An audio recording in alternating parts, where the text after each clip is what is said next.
نحمدہ ونصلی علی رسولہ الکریم فاما بعد اعوذ باللہ من الشیطان الرجیم بسم اللہ الرحمن الرحیم رب اشرح لی صدری ویسر لی امری واحلل عقدۃ من لسانی یفقہوا قولی واجعل لی وزیرا من اہلی رب زدنی علما اللہم فقہنا فی الدین آمین یا رب العالمین۔ الحمدللہ اللہ تعالیٰ کی توفیق سے آج ہم حج سیریز سٹارٹ کریں گے انشاءاللہ، اور اس میں ہم انشاءاللہ حج اور عمرہ کا پورا پراپر طریقہ جو ہے شروع سے لے کے آخر تک سارا انشاءاللہ دیکھیں گے، سیکھیں گے۔ تو سٹارٹ کرتے ہیں۔ پہلے حج کا معنی کیا ہے؟ تو حج کا لفظی معنی قصد کرنا یعنی ارادہ کرنا ہے۔ اصطلاح میں شریعت کے مقرر کردہ دنوں میں مخصوص مقامات پر حاضر ہو کر مقررہ عبادات کی ادائیگی کو حج کہتے ہیں۔ حج اسلام کے بنیادی ارکان میں سے ایک رکن ہے جو صاحب حیثیت افراد پر زندگی میں ایک بار فرض ہے۔ حج اللہ تعالیٰ کی ملاقات کے لیے اس کے گھر کی طرف سفر کرنے، اس کا طواف کرنے اور اس کی خاطر جسم اور مال کی قربانی دینے کا نام ہے۔ یہ اللہ سے محبت کی نشانی اور اس کا اظہار ہے۔ حضرت ابراہیم علیہ السلام اور حضرت اسماعیل علیہ السلام کے ہاتھوں تعمیر کعبہ کے بعد اللہ تعالیٰ نے حضرت ابراہیم علیہ السلام کو حکم دیا وَأَذِّن فِي النَّاسِ بِالْحَجِّ يَأْتُوكَ رِجَالًا وَعَلَى كُلِّ ضَامِرٍ يَأْتِينَ مِنْ كُلِّ فَجٍّ عَمِيقٍ۔ سورہ الحج آیت نمبر 27۔ اور لوگوں میں حج کا اعلان کر دو، وہ تمہارے پاس پیدل اور دبلے اونٹوں پر ہر دور کی گھاٹی سے آئیں گے۔ اس حکم الہی کے بعد حج کا باقاعدہ آغاز ہوا۔ اللہ تعالیٰ نے اپنے دوست حضرت ابراہیم علیہ السلام، ان کی بیوی ہاجرہ علیہ السلام اور ان کے بیٹے اسماعیل علیہ السلام کے بعض مخلصانہ اعمال کو قیامت تک کے لیے مناسک حج میں شامل کر دیا۔ ایمان باللہ کے بعد حج سب سے افضل عمل ہے۔ حج کا ثواب جہاد کے برابر ہے اور حج اور عمرہ کرنے والوں کی دعائیں قبول ہوتی ہیں۔ حج عبداللہ بن عمر رضی اللہ تعالیٰ عنہ اپنے والد حضرت عمر رضی اللہ تعالیٰ عنہ سے روایت کرتے ہیں کہ آپ صلی اللہ علیہ وآلہ وسلم نے فرمایا، الغازی فی سبیل اللہ والحاج والمعتمر وفد اللہ دعاہم فاجابوہ وسألوہ فاعطاہم۔ سنن ابن ماجہ کی یہ روایت ہے جس کا مطلب ہے غازی فی سبیل اللہ، حج اور عمرہ ادا کرنے والے اللہ تعالیٰ کے مہمان ہیں۔ اللہ تعالیٰ نے ان کو بلایا اور انہوں نے حکم کی تعمیل کی اور انہوں نے اللہ سے مانگا تو اللہ نے ان کو عطا فرمایا۔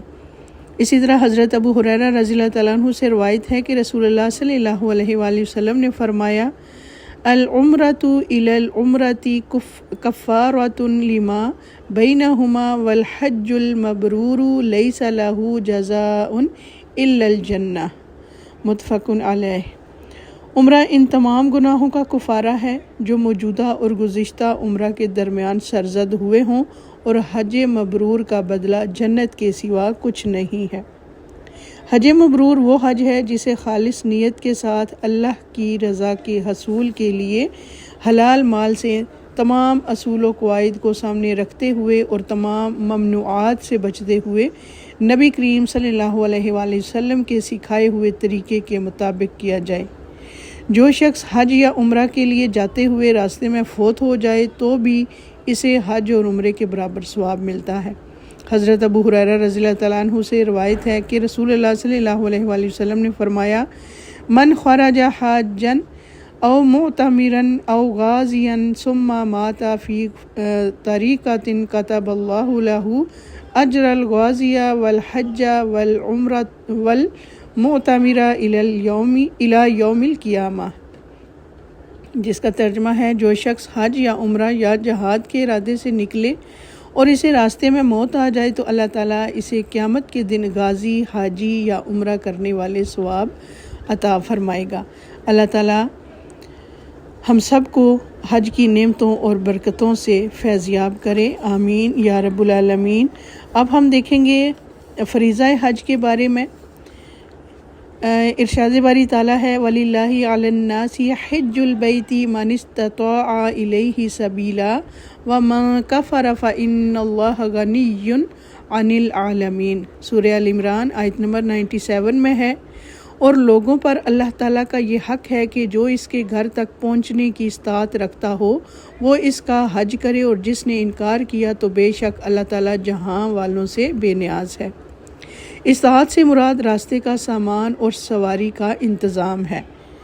حضرت عبداللہ بن عمر رضی اللہ تعالیٰ عنہ کہتے ہیں رسول اللہ صلی اللہ علیہ وآلہ وسلم نے فرمایا بنی الاسلام علی خمس شہادتی اللہ الہ الا اللہ وان محمد الرسول اللہ واقام الصلاۃ وایتاء الزکاۃ والحج وصوم رمضان، یعنی اسلام کی بنیاد 5 چیزوں پر ہے، اس بات کی گواہی دینا کہ اللہ تعالیٰ کے سوا کوئی معبود نہیں، اور یہ کہ محمد صلی اللہ علیہ وآلہ وسلم اللہ تعالیٰ کے رسول ہیں، نماز قائم کرنا، زکوٰۃ ادا کرنا، حج کرنا اور رمضان کے روزے رکھنا۔ حج کے مہینے کون سے ہیں؟ اس میں یہ ہے کہ حج کے مہینے شوال، ذوالقعدہ، ذوالحجہ ہیں۔ حج تمتع کرنے والے ان مہینوں میں مکہ مکرمہ پہنچ کر عمرہ ادا کرنے کے بعد حج کے دنوں کا انتظار کرتے ہیں۔ حج کی شرائط کیا ہیں؟ نمبر 1 پہ ہے مسلمان ہونا، اور نمبر 2 پہ ہے مالدار ہونا یعنی صاحب استطاعت ہونا۔ اس کے علاوہ ہے آزاد ہونا، عاقل ہونا، بالغ ہونا، صحت مند ہونا، راستہ کا پرامن ہونا، حکومت کی طرف سے رکاوٹ نہ ہونا۔ عورتوں کے لیے مزید 2 شرائط ہیں، اور وہ ہیں محرم کا ساتھ ہونا اور حالت عدت میں نہ ہونا۔ اور حج کی اقسام کتنی ہیں؟ حج کی 3 اقسام ہیں۔ نمبر 1 ہے حج افراد، نمبر 2 ہے حج قران، اور نمبر 3 ہے حج تمتع۔ حج افراد عمرہ کے بغیر صرف حج کی نیت سے احرام باندھنا، عمومی طور پر مکہ کے رہائشی کرتے ہیں، اور حج قران میقات سے عمرہ اور حج دونوں کی نیت سے اکٹھا احرام باندھنا اور قربانی کا جانور ساتھ لے کر جانا مسنون ہے۔ حج تمتع میقات سے عمرے کی نیت سے احرام باندھنا اور عمرہ ادا کرنے کے بعد کھول دینا، پھر 8 ذوالحجہ کو حج کی نیت سے دوبارہ احرام باندھنا۔ حج تمتع سب سے افضل حج ہے، دوسرے ممالک سے جانے والوں کے لیے اس میں زیادہ آسانی ہے۔ حج کے ارکان کون سے ہیں؟ نمبر 1 ہے احرام، 2 ہے وقوف عرفہ اور طواف زیارہ 3 پہ ہے، اور نمبر 4 ہے سعی صفا اور مروہ۔ کوئی ایک رکن بھی ان میں سے رہ جائے تو حج نہیں ہوتا۔ اور حج کے واجبات ہیں میقات سے احرام کی نیت کرنا، زوال آفتاب کے بعد مغرب تک عرفات میں وقوف کرنا، رات مزدلفہ میں گزارنا، خلق یا تقصیر کرنا یا کروانا، ایام تشریق کی راتیں مینا میں گزارنا، جمرات کو کنکریاں مارنا، طواف وداع کرنا۔ حج کے واجبات میں سے کوئی واجب رہ جائے یا اس میں غلطی ہو جائے اور اس کو لوٹانا ممکن نہ ہو تو دم یا فدیہ سے اس کی تلافی ہو سکتی ہے۔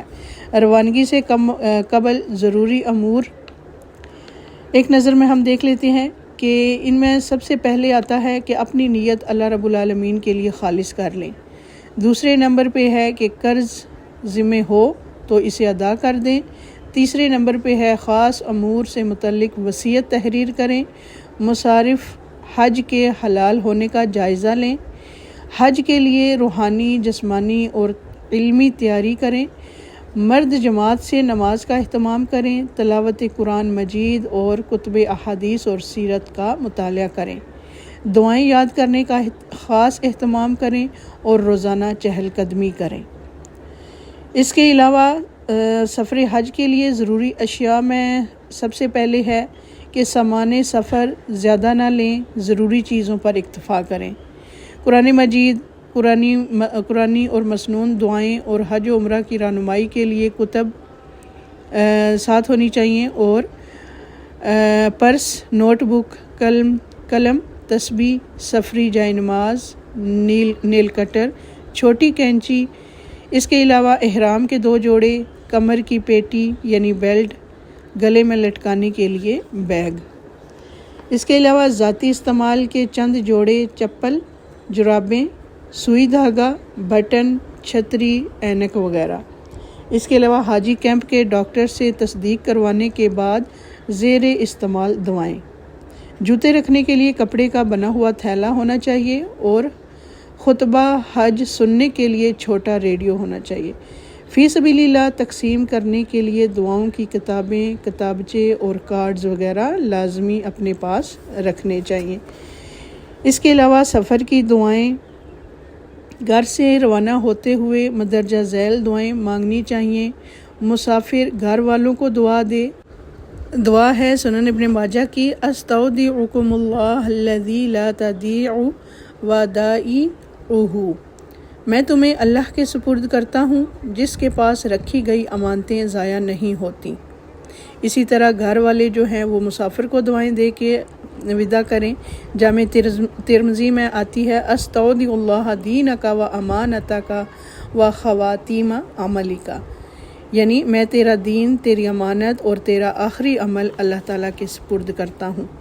اس کے علاوہ صحیح جامع ترمذی کی روایت ہے، زودک اللہ التقوی وغفر ذنبک ویسر لک الخیر حیث ما کنت، اللہ تعالیٰ تجھے تقوی کا زیادہ راہ دے اور تیرے گناہ بخش دے اور تیرے لیے خیر کا حصول آسان کر دے جہاں کہیں تو ہو۔ اس کے علاوہ گھر سے نکلتے وقت کی دعائیں بھی پڑھنی چاہیے۔ بہت ہی یعنی مشہور دعا جو ہم سب کو آتی ہے وہ ہے، بسم اللہ توکلت علی اللہ لا حول ولا قوت الا باللہ۔ یہ سنن ابن ابی داؤد کی ہے روایت، اور جس کا ترجمہ ہے، اللہ کے نام کے ساتھ میں اللہ ہی پر بھروسہ کرتا ہوں، اللہ کی مدد کے بغیر کسی میں نیکی کرنے اور گناہوں سے بچنے کی طاقت نہیں ہے۔ سنن ابی داؤد کی ایک اور دعا ہے، اللہم انی اعوذ بک ان اضل او اضل او اذل او اذل او اظلم او اظلم او اجہل او یجہل علی، یعنی میں اس بات سے اللہ کی پناہ مانگتا ہوں کہ میں گمراہ ہوں یا گمراہ کیا جاؤں، بہک جاؤں یا بہکایا جاؤں، یا میں کسی پر ظلم کروں یا مجھ پر کوئی ظلم کرے یا مجھ پر ظلم کیا جائے، یا میں کسی کے ساتھ جہالت سے پیش آؤں یا میرے ساتھ کوئی جہالت سے پیش آئے۔ اس کے علاوہ سواری پر جب ہم سوار ہوتے ہیں تو پاؤں سواری پر رکھتے ہوئے بسم اللہ پڑھنا ہے 3 مرتبہ، یعنی اللہ تعالیٰ کے نام کے ساتھ آپ سواری پر پیر رکھیں، اور سواری پر بیٹھنے کے بعد الحمدللہ، یعنی تمام تعریف اللہ کے لیے ہیں، یہ پڑھیں، اور یہ دعا بھی ساتھ پڑھیں، سبحان الذی سخر لنا ھذا وما کنا لہ مقرنین وَإِنَّا إِلَىٰ رَبِّنَا لَمُنقَلِبُونَ، سورہ زخرف آیت نمبر 13 اور 14، جس کا ترجمہ ہے، پاک ہے وہ ذات جس نے اس سواری کو ہمارے لیے مسخر کیا، ورنہ ہم اسے قابو میں لانے والے نہ تھے، اور بے شک ہم اپنے رب ہی کی طرف لوٹنے والے ہیں۔ الحمدللہ 3 دفعہ پڑھنا ہے، اللہ اکبر 3 دفعہ پڑھنا ہے، اور سبحانک انی قد ظلمت نفسی فاغفر لی فإنہ لا یغفر الذنوب الا انت۔ یہ کچھ اور دعائیں بھی ہیں جو ہم سفر میں پڑھ سکتے ہیں، جس کا ترجمہ ہے کہ پاک ہے تو، بے شک میں نے تیری نافرمانی کر کے اپنے نفس پر ظلم کیا ہے، پس تو مجھے معاف کر دے کیونکہ تیرے علاوہ گناہوں کو کوئی نہیں بخش سکتا۔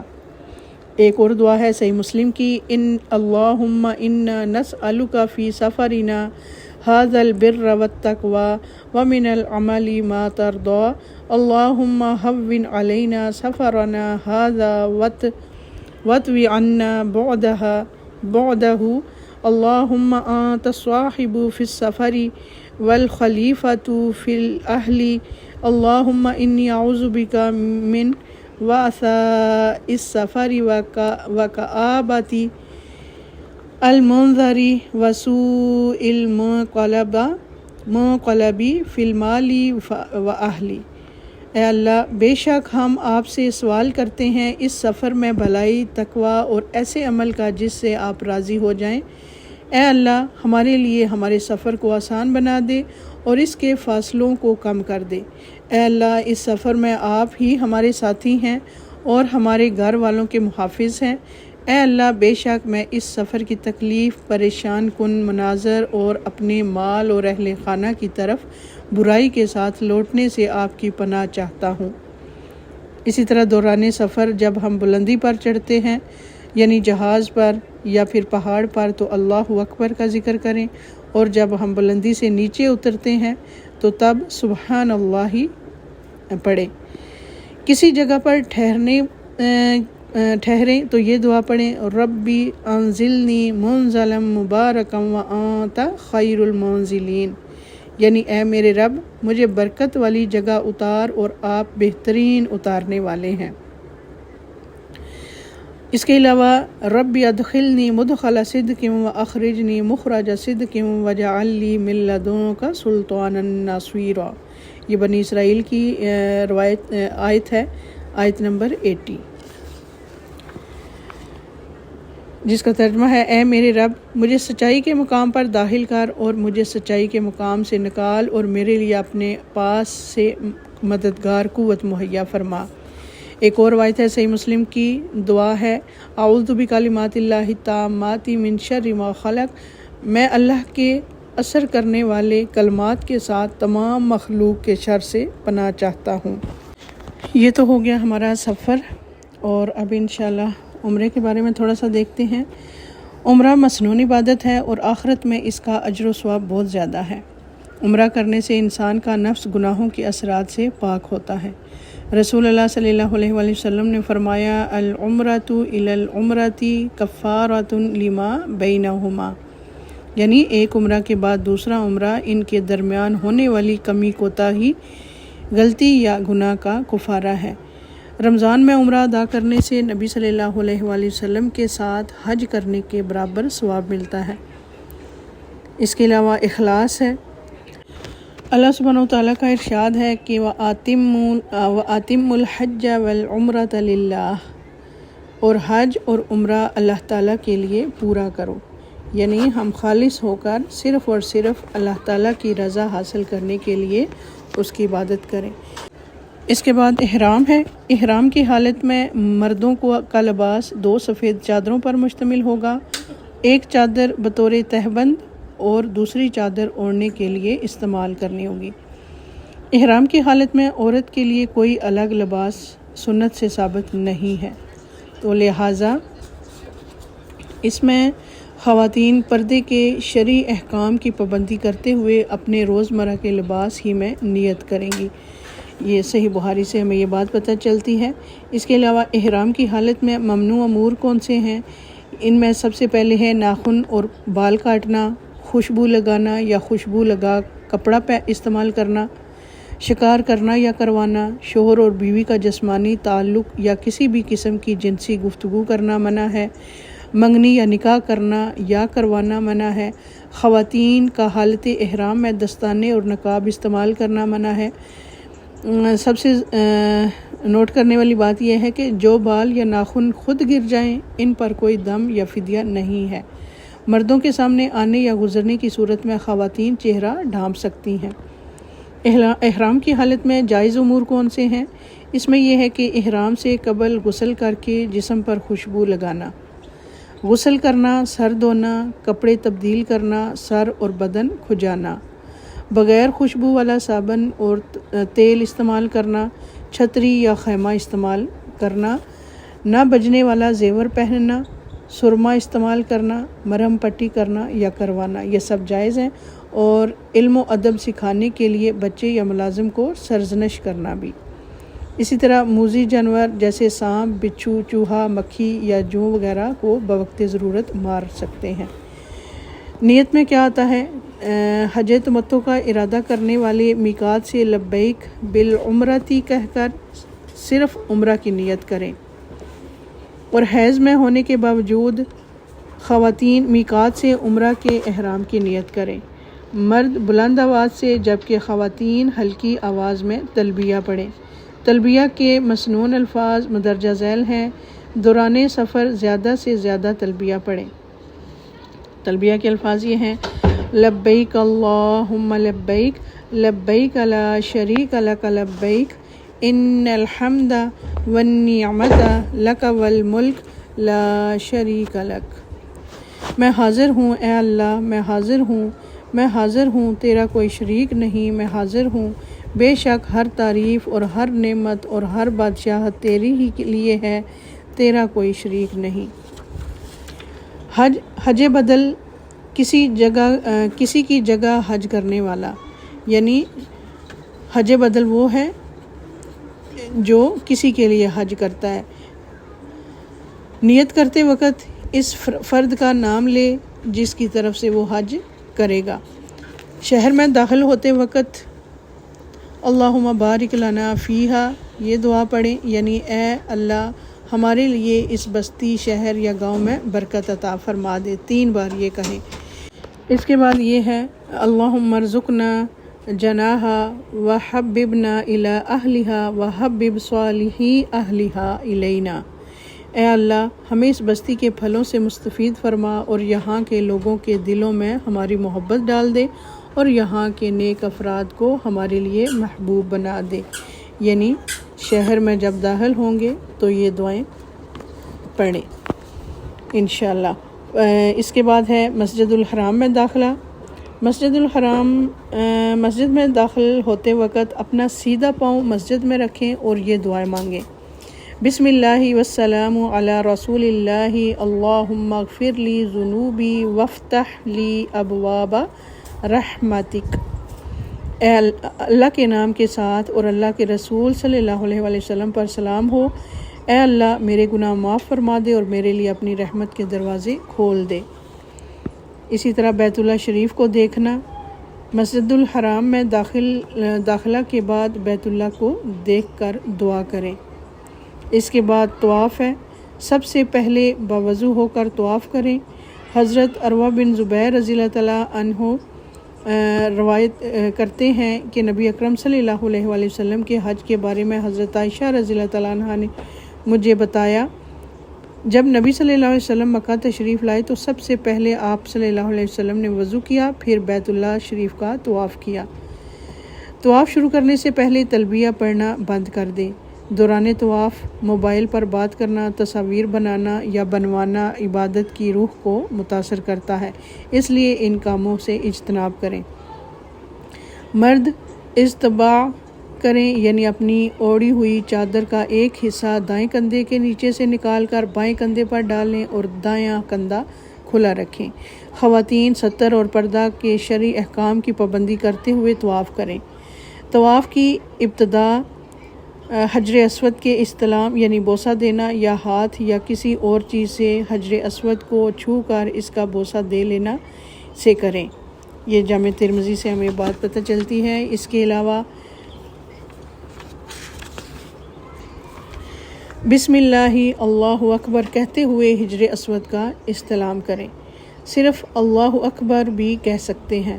استلام نہ کر سکنے کی صورت میں دائیں ہاتھ سے اشارہ کر دیں۔ طواف کے ہر چکر میں بسم اللہ اللہ اکبر کہتے ہوئے حجر اسود کا استلام کریں یا ہاتھ سے اشارہ کرتے ہوئے حجر اسود کی سیدھ میں کھڑے ہو کر یہی کلمات ادا کریں۔ طواف کے دوران تلاوت قرآن، تسبیح و تحلیل اور دعائیں اور اذکار کرتے رہیں۔ ہر چکر کے خاص دعا سنت سے ثابت نہیں ہے۔ رکن یمانی اور حجر اسود کی درمیان یہ دعا مانگیں، ربنا آتنا فی الدنیا حسنۃ وفی الآخرۃ حسنۃ وقنا عذاب النار۔ اے ہمارے رب ہمیں دنیا میں بھلائی اور آخرت میں بھی بھلائی عطا فرما اور ہمیں آگ کے عذاب سے بچا۔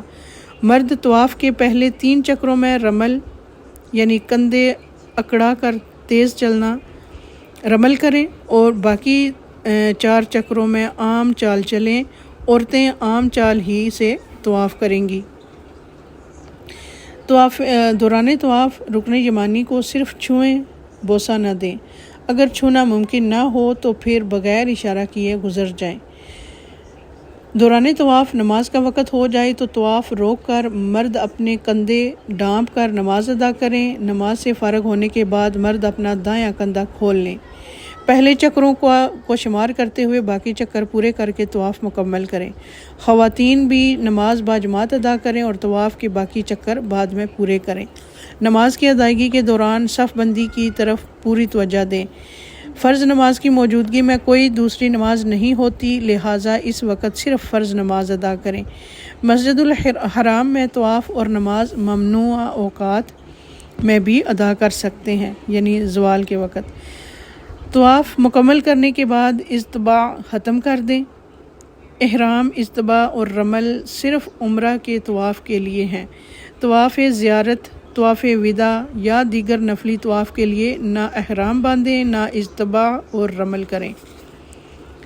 مقام ابراہیم پر نماز پڑھیں، یعنی طواف مکمل کرنے کے بعد وَاتَّخِذُوا مِن مقام ابراہیم مصلی آیت کا کچھ حصہ پڑھتے ہوئے مقام ابراہیم کی طرف آئیں۔ یہاں طواف کے نفل 2 رکعت ادا کریں۔ پہلی رکعت میں سورہ الکافرون اور دوسری رکعت میں سورہ اخلاص پڑھیں۔ یہ بات نوٹ کریں کہ مقام ابراہیم پر رش ہونے کی وجہ سے یہ نوافل مسجد الحرام میں کہیں بھی پڑھ لیں۔ اس کے بعد آب زمزم پانی پئیں۔ آب زمزم پئیں، یعنی زمزم کا پانی کھڑے ہو کر بھی پی سکتے ہیں۔ آب زمزم پئیں اور اس کا کچھ حصہ سر پر بھی بہائیں، یہ سنت سے بات ثابت ہے۔ زمزم پینے سے پہلے دعا مانگیں۔ آپ صلی اللہ علیہ وآلہ وسلم نے فرمایا ماء زمزم لما شرب لہ، یعنی زمزم کا پانی اس مقصد کے لیے ہے جس کے لیے پیا جاتا ہے۔ ابن عباس رضی اللہ تعالیٰ عنہ آب زمزم پیتے تو یہ دعا پڑھتے، اللہم انی اسألک علما نافعا ورزقا واسعا وشفاء من کل داع۔ اے اللہ، میں تجھ سے نفع پہنچانے والا علم اور فراخ روزی اور ہر بیماری سے شفا کا سوال کرتا ہوں۔ کعبہ کے دروازے اور حجر اسود کے درمیان کا حصہ ملتزم ہے۔ زمزم پینے کے بعد ممکن ہو تو ملتزم سے چمٹ کر دعا مانگے۔ اس کے بعد سعی ہے۔ عبادت کی نیت سے صفا اور مروہ کے درمیان 7 چکر لگانا سعی کہلاتا ہے۔ صفا سے مروہ تک 1 اور مروہ سے صفا تک دوسرا چکر شمار کر کے 7 چکر پورے کریں۔ یہ حج اور عمرہ دونوں کا رکن ہے۔ آپ صلی اللہ علیہ وآلہ وسلم نے فرمایا کتب علیکم السعی فاسعوا، تم پر سعی فرض کی گئی ہے، پس سعی کرو۔ صفا مروہ کی سعی کے لیے آنے سے پہلے حجر اسود کا استلام کریں۔ باب الصفا سے صفا پہاڑی کی طرف آئیں۔ جب پہاڑی نزدیک آئے تو ان الصفا والمروۃ من شعائر اللہ پڑھیں، یعنی بے شک صفا اور مروہ اللہ کی نشانیوں میں سے ہیں، اور ابدأ بما بدأ اللہ بہ، ابتدا کرتا ہوں جس سے اللہ تعالیٰ نے ابتدا کی، پڑھتے ہوئے صفا پہاڑی پر اتنا چڑھیں کہ بیت اللہ نظر آنے لگے۔ پھر قبلہ رخ ہو کر 3 مرتبہ اللہ اکبر کہیں اور درج ذیل کلمات 3 مرتبہ ادا کریں۔ لا الہ الا اللہ وحدہ لا شریک لہ، لہ الملک ولہ الحمد وہو علی کل شیء قدیر، لا الہ الا اللہ وحدہ انجز وعدہ ونصر عبدہ وہزم الاحزاب وحدہ۔ یہ صحیح مسلم کی روایت ہے۔ اللہ کے سوا کوئی الہ نہیں، وہ اکیلا ہے، اس کا کوئی شریک نہیں، بادشاہی اور تعریف اسی کے لیے ہے اور وہ ہر چیز پر قادر ہے۔ اللہ کے سوا کوئی الہ نہیں، وہ اکیلا ہے، اس نے اپنا وعدہ پورا کیا اور اپنے بندے کی مدد فرمائی اور تمام لشکروں کو تنہا شکست دی۔ صفا سے مروہ کی طرف آتے ہوئے مرد سب ستونوں کی طرف کے درمیان دوڑیں، خواتین معمول کی چال چلیں۔ مروہ پہاڑی پر چڑھتے ہوئے اور چڑھنے کے بعد صفا پر کیا ہوا عمل دہرائیں۔ سعی کرتے ہوئے کثرت سے ذکر اور دعا، تسبیح و تحلیل اور حمد و ثنا کریں۔ کسی شرعی عذر کی وجہ سے سعی سوار ہو کر بھی کر سکتے ہیں۔ سعی کے دوران فرض نماز کا وقت ہو جائے تو سعی چھوڑ کر باجماعت نماز ادا کریں۔ نماز کے بعد پہلے چکر شمار کرتے ہوئے باقی چکر مکمل کر لیں۔ خواتین بھی اس کی پابندی کریں۔ خلق یا قصر، بال منڈوانا یا کتروانا۔ سعی کے بعد مرد اپنا سر منڈوائیں یا سر کے بال کتروائیں۔ مردوں کے لیے بال کتروانے سے زیادہ افضل ہے کہ سر منڈوائیں۔ خواتین انگلی کے 1 یا 2 پور کے برابر اپنے بال کاٹیں۔ بال کاٹنے کے عمل کے ساتھ ہی الحمدللہ آپ کا عمرہ مکمل ہو گیا اور حج تمتع کی نیت کرنے والوں کے لیے احرام کی پابندیاں ختم ہو گئیں، جبکہ حج قران کی نیت کرنے والے بدستور احرام کی پابندیوں کا لحاظ رکھیں گے۔ انشاءاللہ اگلے سیشن میں ہم ایام حج یعنی 8 ذوالحجہ، 9 ذوالحجہ اور 10 ذوالحجہ اور اس کے بعد والے سارے اعمال کے بارے میں دیکھیں گے۔ آج کے لیے اتنا ہی کافی ہے۔ وآخر دعوانا ان الحمد للہ رب العالمین، سبحانک اللہم وبحمدک، نشہد ان لا الہ الا انت، استغفرک واتوب الیک۔ السلام علیکم ورحمۃ اللہ وبرکاتہ۔